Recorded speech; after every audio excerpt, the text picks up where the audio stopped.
हसद कहते हैं कि कोई मुसलमान अपने मुसलमान भाई की नेमत को देखकर जले और वो ये ख्वाहिश करे कि उसकी जो नेमत है वो उससे छीन जाए, उसके पास ना रहे।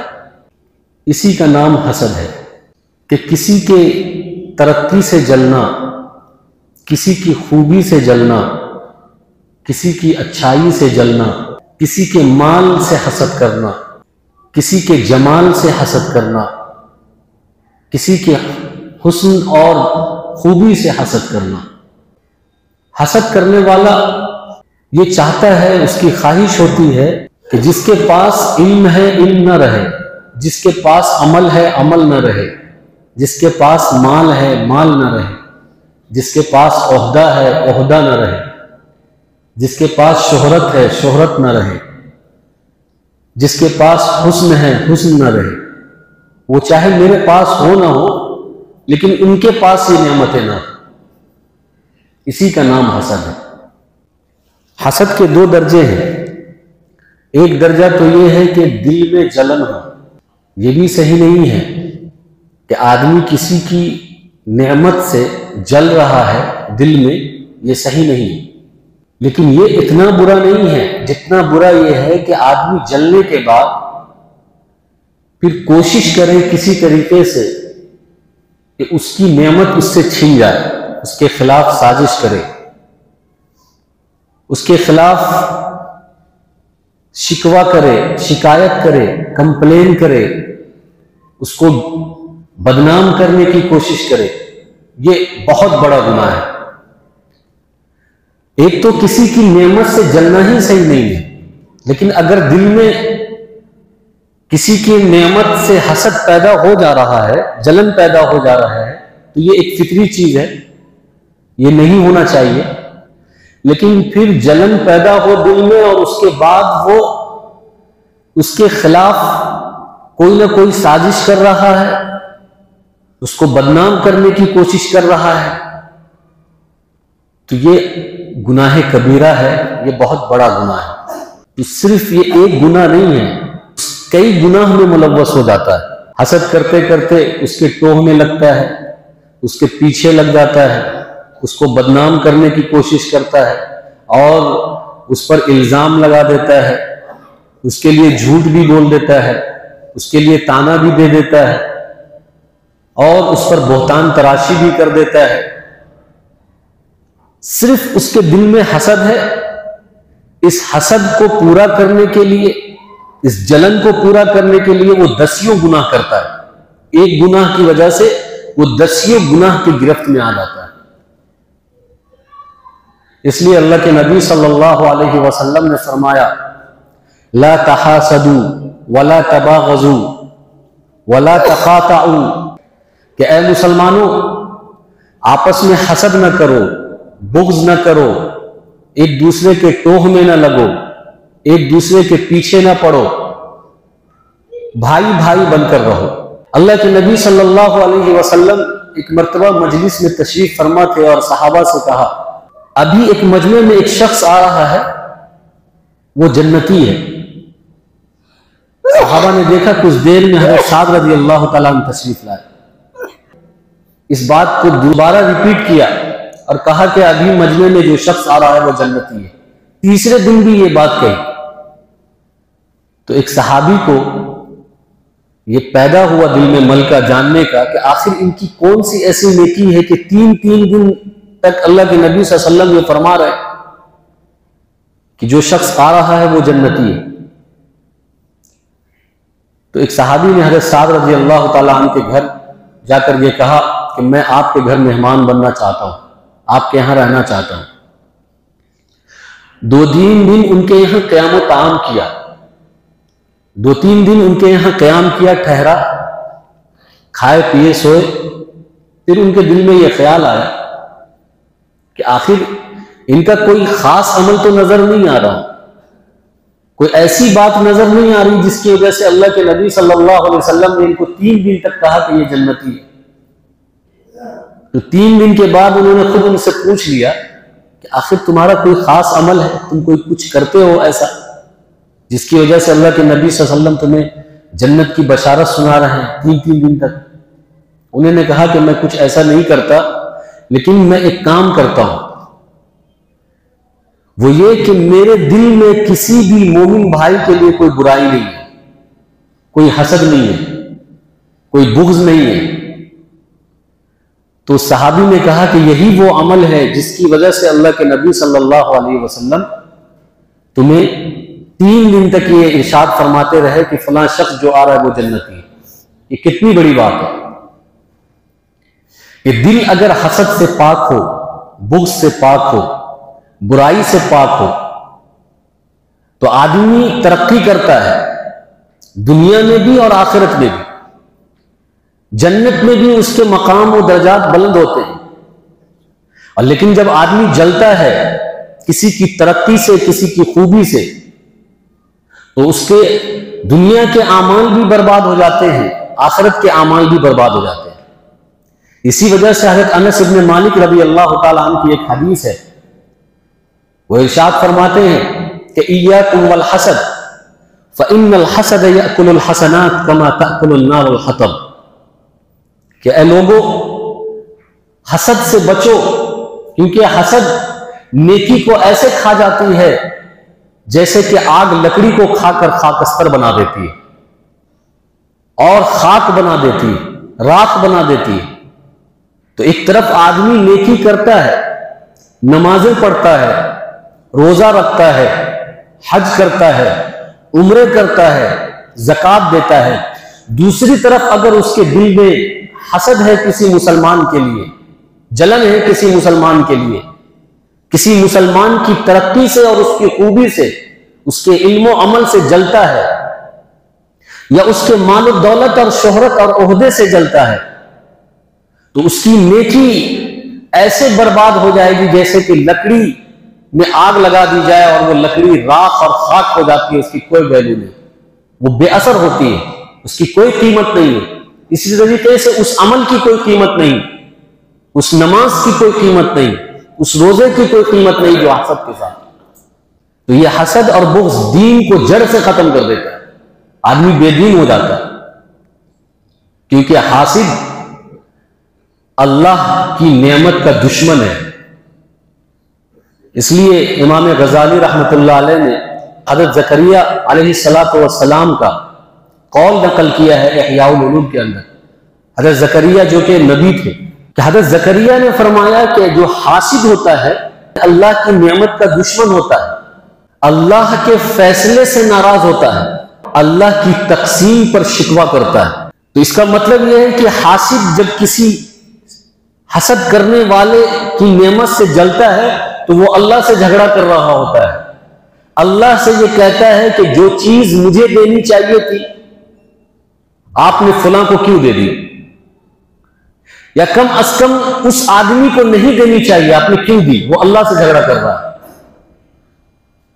और वो अल्लाह से दुश्मनी कर रहा है, अल्लाह के फैसले पर राजी नहीं है, अल्लाह के फैसले से नाराज है और अल्लाह की तक़सीम का शिकवा करता है, शिकायत करता है।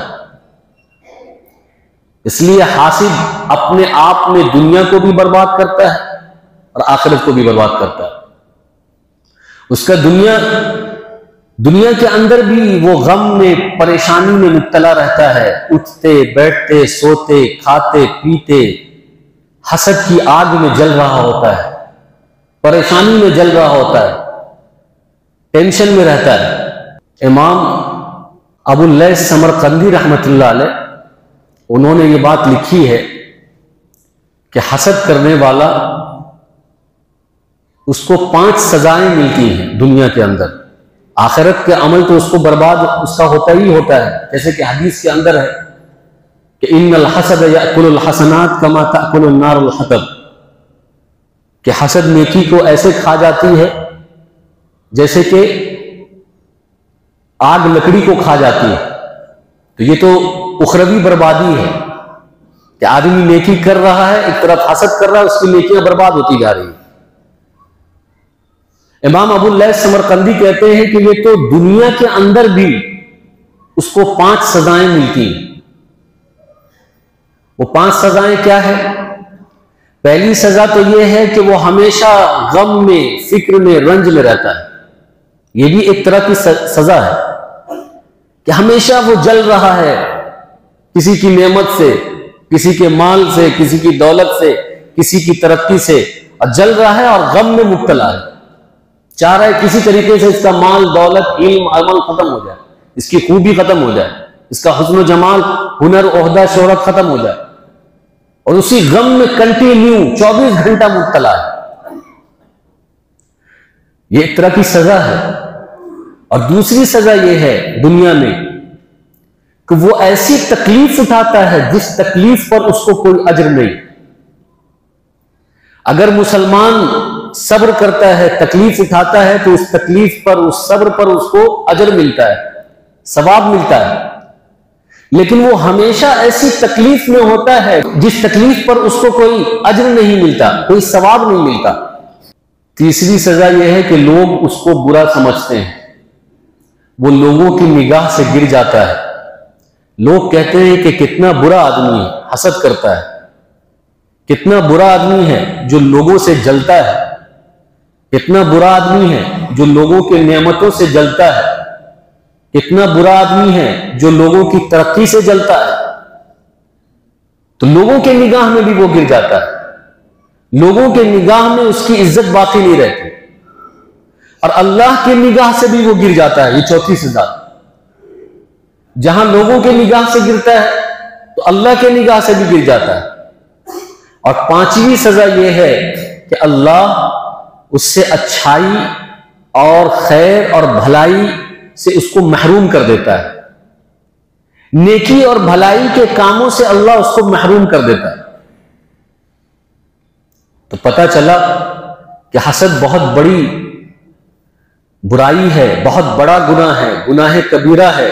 एक मुसलमान के दिल में किसी के लिए हसद और कीना और कपट नहीं होना चाहिए, बोझ नहीं होना चाहिए, उसका दिल साफ होना चाहिए। आपको मालूम होगा कि हसद की वजह से ही हजरत यूसुफ अलैहिस्सलाम के बेटे ने अपने भाई को कुएं में डाला था।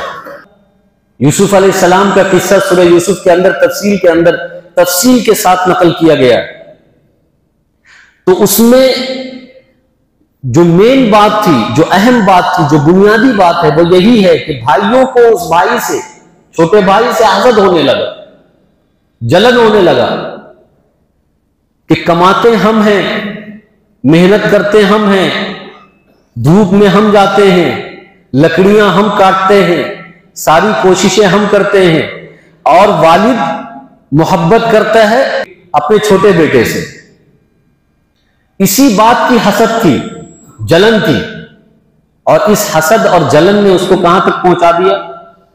भाई की जान लेने पर मजबूर कर। वो तो अल्लाह की कुदरत थी कि हजरत यूसुफ अलैहिस्सलाम को अल्लाह ने बचा लिया, ये अल्लाह की कुदरत थी, वरना उन्होंने कुएं में डाल दिया था, वहां से वापस आना मुमकिन नहीं था। बगैर दाना और पानी, हवा के कौन वहां जिंदा रह सकता था? तो जान लेने पर तुल गए थे, यह हसद की वजह से। हसद ऐसी बीमारी है कि आदमी दुनिया में भी बदला लेना चाहता है, उसको तकलीफ देना चाहता है, जिससे हसद करता है, उसके खिलाफ साजिशें करता है।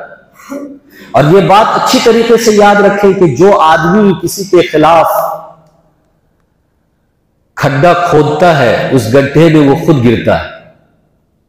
जो किसी के खिलाफ कोई साजिश करता है, हसद करता है, जलन रखता है, बुग़्ज़ रखता है, तकलीफ देना चाहता है, उसकी सजा उसको दुनिया में खुद मिलती है, वो खुद उसमें मुलव्वस हो जाता है।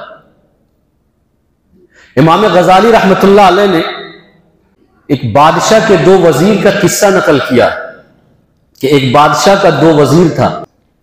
तो बादशाह को एक वजीर से बहुत लगाव था, बड़ी मोहब्बत थी, बड़ा तकर्रुब था।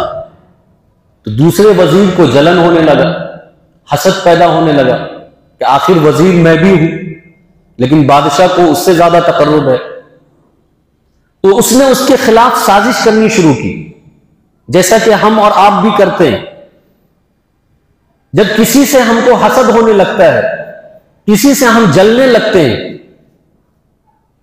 तो जब हम उससे बदला नहीं ले पाते, इंतकाम नहीं ले पाते, तो फिर उसके खिलाफ हम साजिश करते हैं उसके खिलाफ प्लानिंग करते हैं और उसको इल्जाम और उसको बदनाम करने की, उस पर इल्जाम लगाने की कोशिश करते हैं कि किसी तरह ये तबाह हो जाए, किसी तरह ये बर्बाद हो जाए, किसी तरह ये बदनाम हो जाए।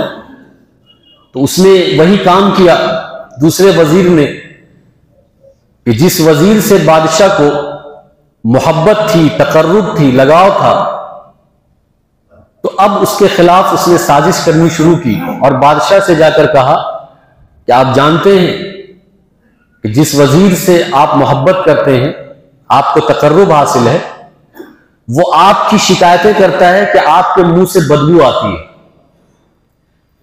वो आपकी शिकायतें रियाया में और लोगों में करता है कि वो आपके मुंह से बदबू आती है। अगर आपको यकीन ना हो तो कल मैं आपको दिखाऊंगा कि वो जब आपके पास खड़ा होगा तो वो अपने मुंह पर हाथ रखा हुआ होगा, क्योंकि उसको तकलीफ होती है आपके मुंह के बदबू से, इसलिए वो अपने मुंह पर हाथ रखता है। बादशाह को इस बात से बड़ा गुस्सा आया। उसने कहा कि ठीक है, कल तुम दिखाना और हम उसको जरूर सजा देंगे। वहां से चला गया। जाने के बाद उसने उस वजीर से मुलाकात की और कहा कि कल सुबह नाश्ते की दावत है मेरे यहां, बादशाह के यहां जाने से पहले हमारे यहां नाश्ता करके जाना, दावत है। इसको तो कुछ पता नहीं था कि इसके खिलाफ साजिश हो रही है। नाश्ता खूब अच्छे से इंतजाम किया, अच्छा खिलाया पिलाया। नाश्ते में उसने लहसुन और प्याज का इस्तेमाल ज्यादा किया, खूब लहसुन और प्याज दिया उसको खाने के लिए। इसने भी मजे से लहसुन और प्याज, कच्चा लहसुन और प्याज खाया। उस जमाने के लहसुन प्याज में और ज्यादा बदबू रही होगी, आज तो थोड़ा कम है क्योंकि आज खाद पर तैयार होता है, तो वो उसकी असल जो बदबू है वो आज उतनी नहीं नजर आती।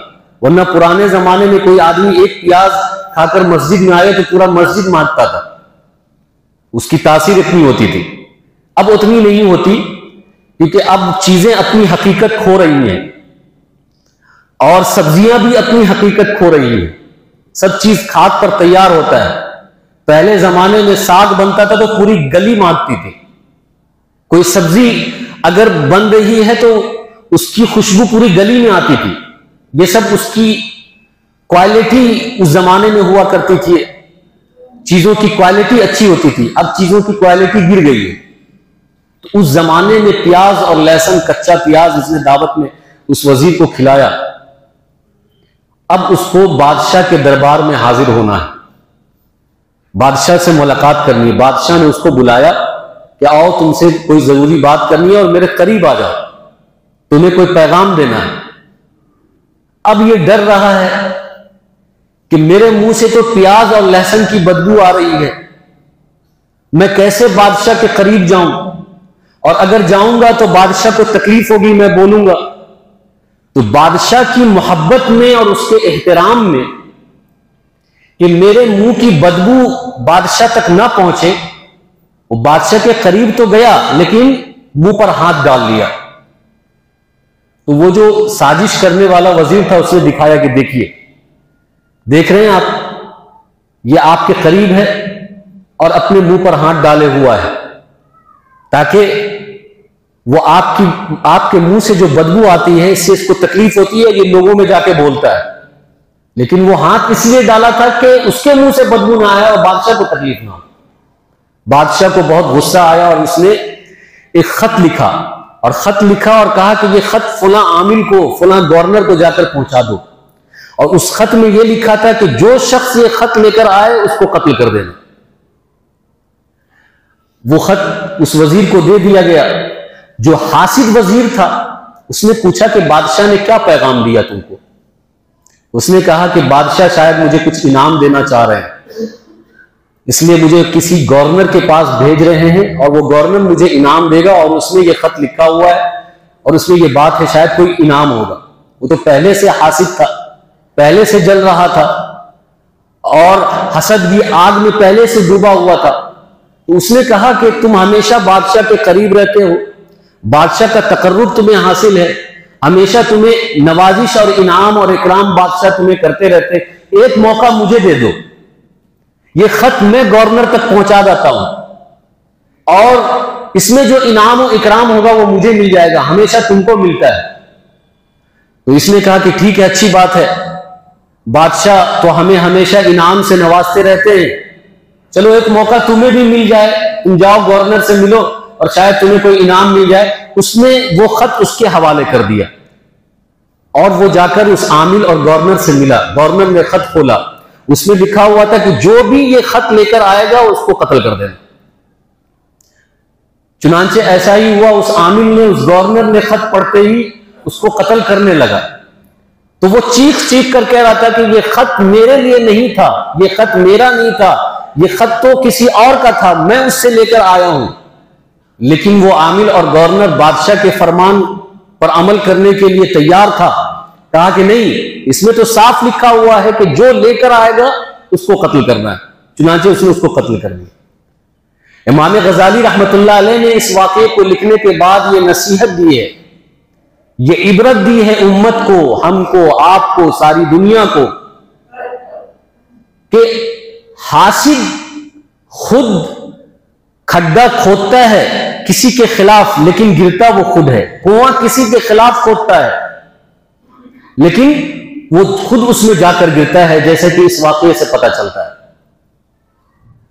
इसलिए हमको और आपको जिस तरीके से जरूरी है कि हम अपने नमाज को बचाएं, हम अपने नमाज की और हम अपने रोजे की, हम अपने हज की, हम अपने उम्रे की, हम अपने इबादत की इस्लाह करें, तो जरूरी यह भी है कि हम अपने दिल की इस्लाह करें, हम अपने दिल को पाक रखें, हम अपने दिल को साफ रखें, हम किसी से ना जलें। कुरान कहता है अम यहसुदून अन्नास अला मा आताहुमुल्लाहु मिन फज़ली, ये क्या लोग जलते हैं इस बात से कि अल्लाह ने अपने फजल से कुछ नेमतें किसी को अता कर दी हो। तो ये तो अल्लाह ने अपने फजल से किसी को कोई नेमत दे दी है, ये अल्लाह का फजल है, ये अल्लाह की नेमत है। हम और आपको जलना नहीं चाहिए, हम आपको दिल कबीदा खातिर नहीं होना चाहिए, बल्कि हमारा दिल हर मोमिन के लिए साफ होना चाहिए, हर मोमिन के लिए पाक होना चाहिए। दिल में किसी तरह का कीना, कपट, बुग़्ज़, अदावत, हसद नहीं होना चाहिए, वरना हमारी नेकियां चाहे पहाड़ के बराबर क्यों ना हो, हसद इन नेकी को जलाकर खाकस्तर कर देगी, बराबर कर देगी, खाक में मिला देगी। अल्लाह तबारक व तआला हम सबको, हमारे दिल को हसद और बुग़्ज़ से पाक व साफ फरमाए। आमीन। व आखिर दावाना अल्हम्दुलिल्लाहि रब्बिल आलमीन।